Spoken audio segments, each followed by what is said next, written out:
Hey everybody, thanks for checking me out. It has been a little while, it feels like forever, since I posted the review for Jin Kazama, and Final Fantasy XIV has come out on PS4, and so goes my life.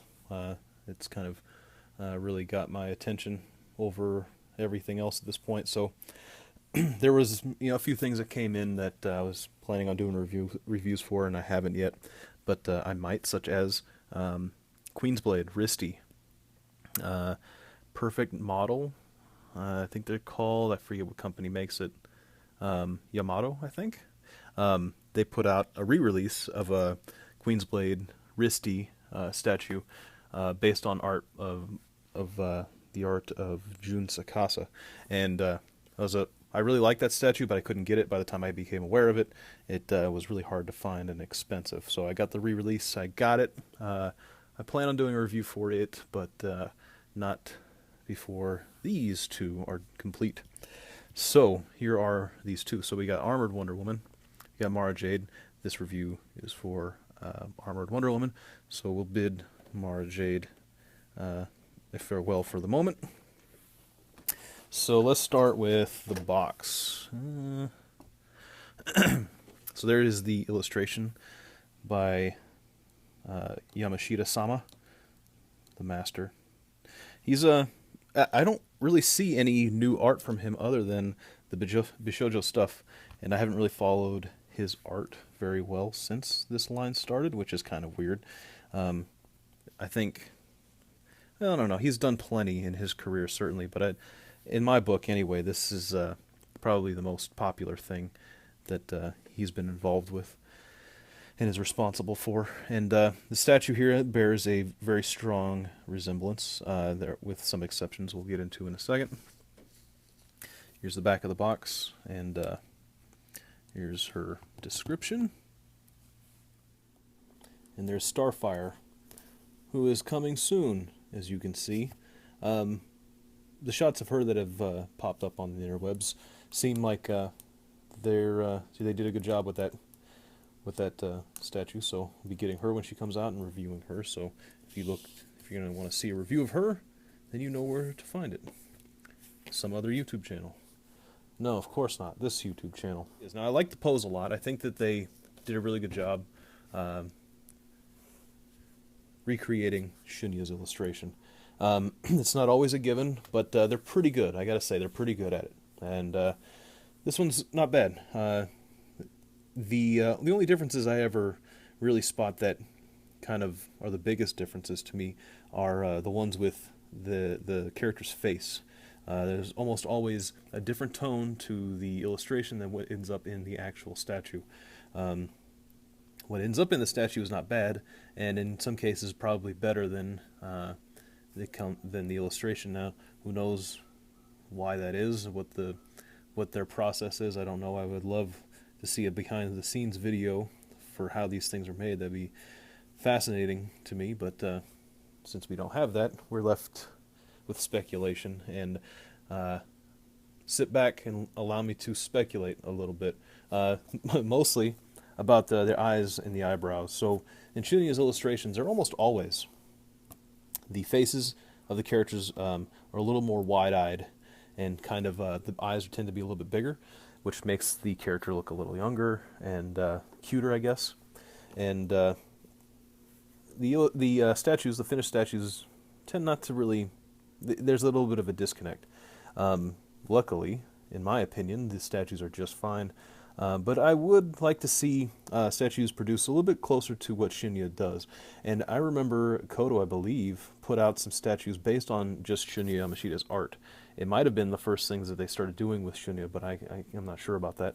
But those looked much more similar to the art that he made than the Bishoujo has. So it leads me to believe that there's probably some polishing that kind of goes on after the illustration is made, and they make some decisions about what the statue should look like. And I think that's probably one of the reasons that resulted in her having much bigger boobs in the final statue than in the illustration. Maybe not much bigger, that could be an exaggeration, but there definitely is a difference here. So if you take a look, this is the kind of stuff you come for right here. This is why you subscribe to me.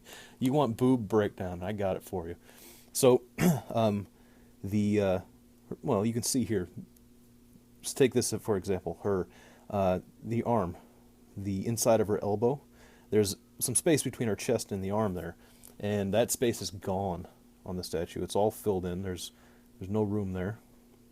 There's no room at the end, and so they're very clearly bigger in the final statue. So are her thighs, it would seem.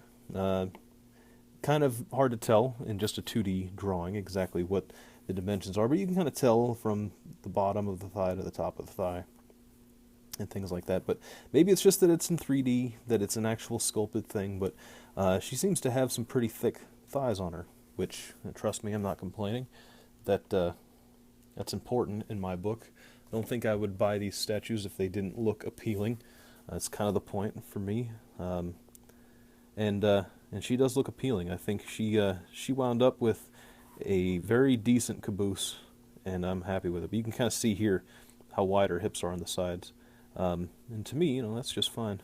I just don't know if that's the intended. I don't get that from the illustration, but that's okay. Those are the kinds of changes I'm fine with them making.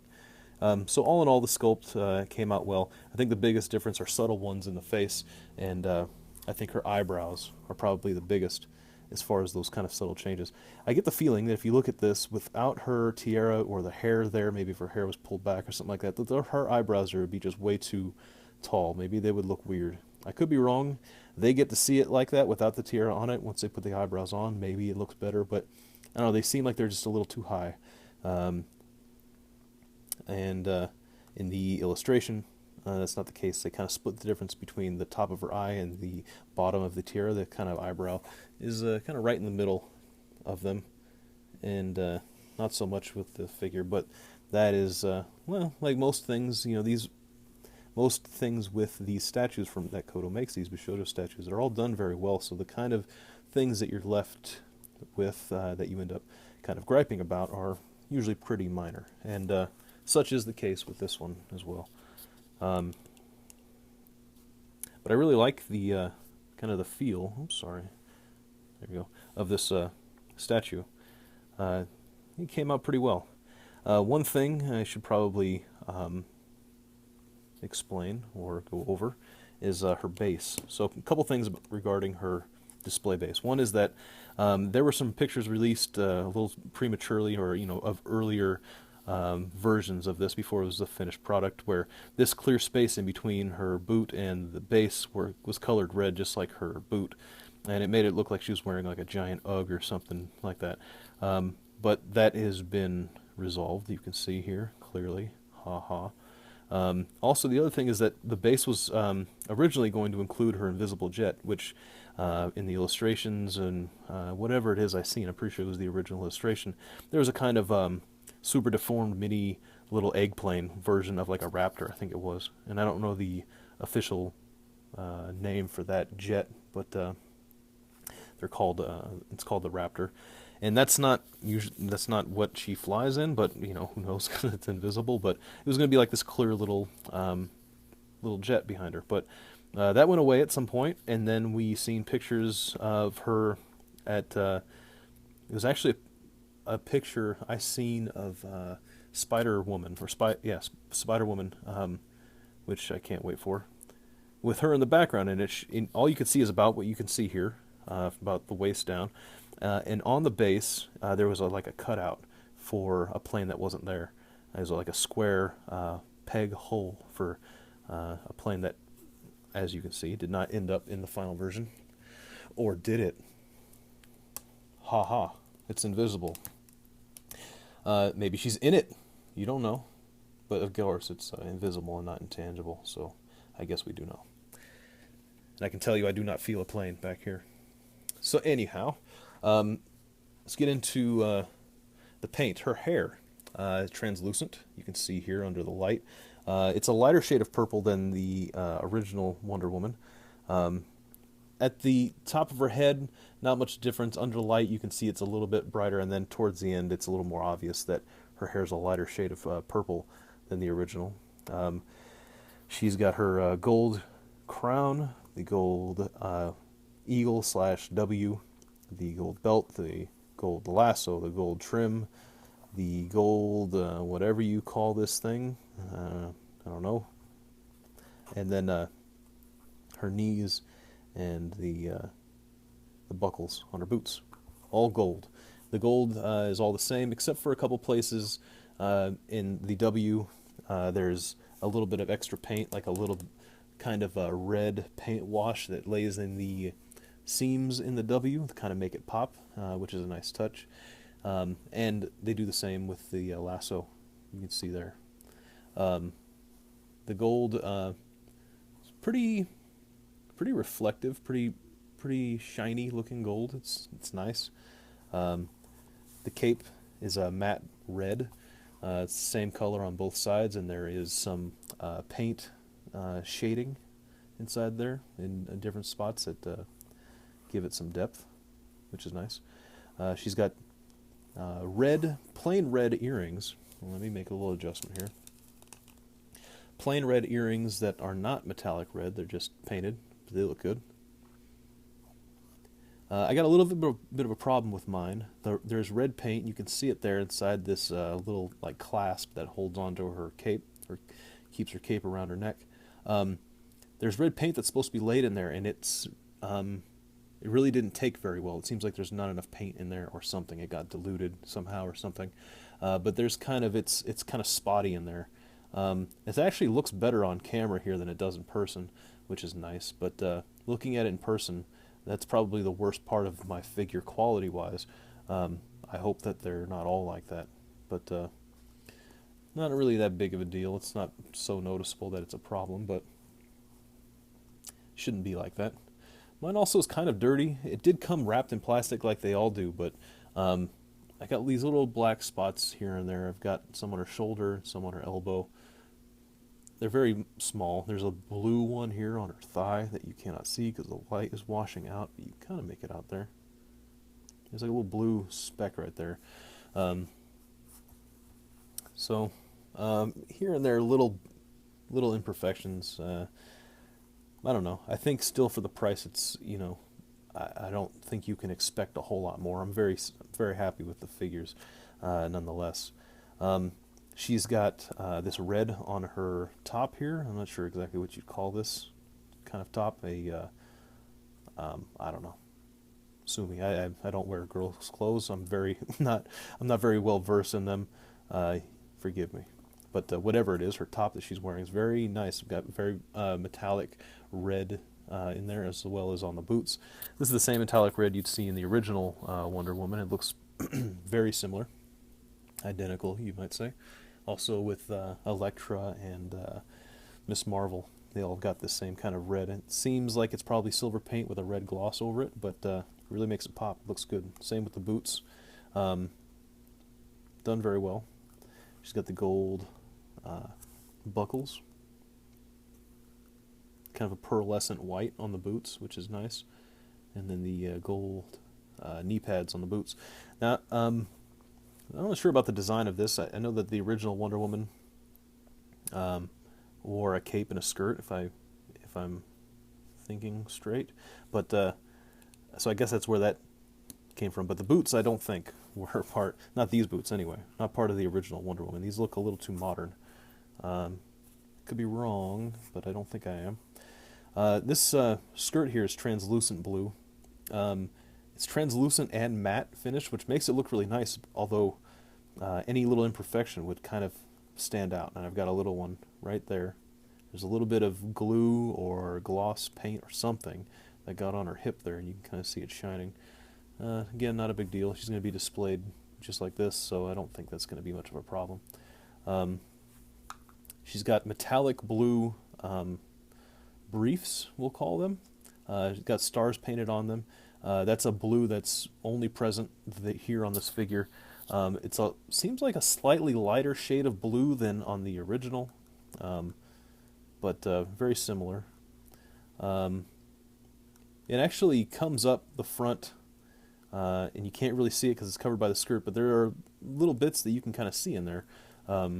So they don't cut corners, Kodo, and if they do, they're very good at hiding them. So except for maybe on the head where they have their ever-present seam that I'm always seemingly complaining about, but there it is.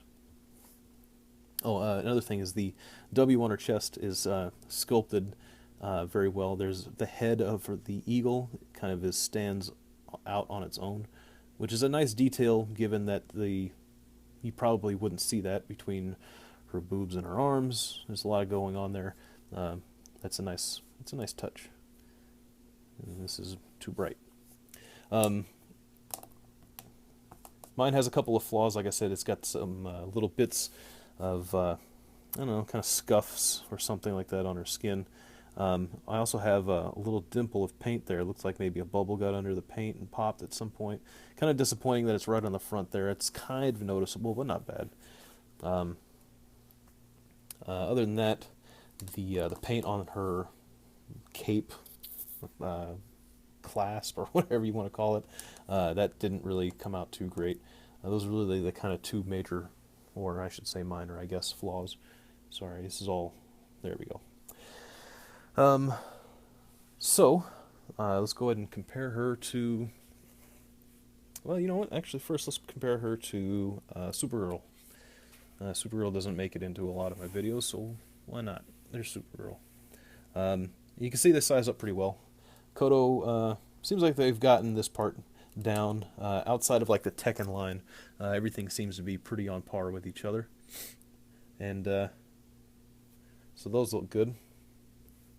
And I guess while Supergirl's out here, I may as well show you what my no good, flea-bitten mongrel of a cat did to my Supergirl cape. For shame. Maybe it was Streaky. The evil, because he's the dark Streaky with the black cape, and he's always looking up skirts. You know, but no, it was my cat. My cat is dark Streaky. Anyway, you can see that she sizes up well, and then of course, can't get out of here without comparing these two side by side, the original and the new Wonder Woman. Okay, so size-wise, the new Wonder Woman seems bigger. She seems just overall is a little bit bigger. There's not a huge difference though, but she seems a little bit. She's proportioned differently, that's for sure. I don't know off the top of my head who sculpted the original Wonder Woman. I don't think it was Gil. And even if it was, this sculpt was made years ago. So you could, it might be a little different. I do prefer the original, just my personal opinion on it. I feel like the original kind of feels a little bit more like Wonder Woman, the stance and the costume and all that stuff. And the original is great. But that doesn't really detract from me from this new one. I like the new one a lot. She's got some pretty nice proportions. She's the caboose is right, the thighs are right, and her face is right. Everything, I mean, let's be honest. If these things were not visually appealing, I wouldn't be interested in them. Also, the new Wonder Woman comes with a dagger. I'm not sure where this dagger came from. It looks like it would be Wonder Woman's dagger, but I don't know a lot about it. It could be Wonder Woman carries around a dagger all the time, and I've never seen it, for all I know. I don't think that's the case, but maybe she used to. I don't know. So anyway, that's her. There she is with the... sorry, got all kinds of... My camera's just not behaving for me today. So there's that. Her with the dagger, I don't think I like the dagger very much. I think I just like it better with her just, deflecting bullets like a Wonder Woman do.